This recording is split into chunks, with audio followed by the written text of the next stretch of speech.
बिहार के ग्रामीण इलाकों में बिना रखरखाव के सरकारी स्वास्थ्य केंद्र खंडहर में तब्दील हो गए हैं। बिहार के गांवों में लंबे समय से इन खंडहरनुमा अस्पतालों में कोई डॉक्टर झांकने तक नहीं आया है। रोहतास जिले के सूर्यपुरा प्रखंड के कोसांदा गांव में भी लगभग 35 साल पुराना प्राथमिक स्वास्थ्य केंद्र खंडहर बन चुका है। गांव के लोग पिछले 10 साल से इसका इस्तेमाल भूसा रखने या मवेशियों को बांधने के लिए करते हैं। हैरानी की बात यह है कि इस इलाके के विधायक जय कुमार सिंह 10 साल तक नीतीश सरकार में मंत्री थे, लेकिन इसके बावजूद कोसांदा गांव के पीएचसी की हालत नहीं सुधरी। गांव के लोगों का कहना है कि साल 1986-87 में ये पीएचसी बना था, लेकिन 30 साल से कोई डॉक्टर यहाँ झांकने तक नहीं आया है। बना हुआ था 1986-87। क्या ये स्वास्थ्य केंद्र कभी चालू हुआ कि नहीं? कभी नहीं, कोई आया देखने तक नहीं आया यहाँ पर। तो आप लोग इलाज कहाँ कराने जाते होंगे? इलाज कराने विक्रमगंज जाते हैं। कितना दूर? 12 किलोमीटर।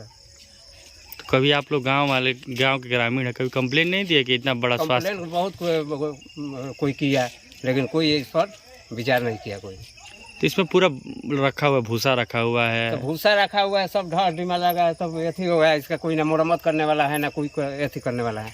बनकर तैयार हुआ और ना एथी हुआ। बनकर तैयार हुआ कितने दिन हो गए? तैयार हुआ हमारा 30 बरस हो गया। 30 बरस हुआ था उस समय तैयार हुआ था। तब 30 बाद में उसके बाद में कोई नहीं, मैंने कि आया नहीं। तो उसके बाद में सब आदमी रहने लगा, इधर उधर सब ढहने लगा। वहीं एक ग्रामीण ने बताया कि 10 साल से अस्पताल में लोग भूसा स्टोर कर देते हैं। गांव के लोगों का कहना है कि कुछ लोग तो यहां मवेशी भी बांध देते हैं। गांव के लोगों का कहना है कि जय कुमार सिंह लंबे समय से यहां से जुड़े रहे, लेकिन उन्होंने भी पीएचसी का उद्धार नहीं किया। तो 86 में बना था, हम लोग बहुत बच्चे थे, उससे पहले ही बन गया था। जब से हम लोग इसको देख रहे हैं, इसी स्थिति में देख रहे हैं। नहीं इसका पाला लगा हुआ है, नहीं जंगला केवाड़ी, कुछ नहीं लगा हुआ है। जिस स्थिति में अभी दिखाई दे रहा है उससे पहले अच्छा था, लेकिन इधर 10 बरस से मतलब कोई भूसा रख देता है, कोई भेड़ रख उसी में बांध देता है, इसलिए और ज़्यादा जर्जर स्थिति में पड़ गया है। और ये जय कुमार सिंह के क्षेत्र में है, जो 15 साल रहे हैं हमारे विधानसभा में, और 2 बार मंत्री भी रहे हैं नीतीश जी के कार्यकाल में। और ये अश्विनी कुमार चौबे जो हैं बक्सर लोकसभा से हैं, उनके भी क्षेत्र में यही पड़ता है, स्वास्थ्य मंत्री भी हैं। तब भी ये स्थिति है इस स्वास्थ्य केंद्र का। हम लोग बहुत दिक्कत में रहते हैं। गांव के लोग सभी लोग गाड़ी करके, यहाँ विक्रमगंज पड़ता है 12 किलोमीटर, वहाँ जाते हैं तो गाड़ी का भी भाड़ा देना पड़ता है, दवा भी कराना पड़ता है। और स्थिति देख ही रहे हैं, कोरोना काल में अगर ये ठीक रहता तो बहुत हम लोग के लिए बेहतर रहता। गांव के लोगों का कहना है कि पीएचसी का जीर्णोद्धार करने के लिए लगातार नेताओं से शिकायत करते रहे, लेकिन इसके बावजूद किसी ने भी गांव के लोगों की पीड़ा पर ध्यान नहीं दिया। कोई नर्स नहीं किया।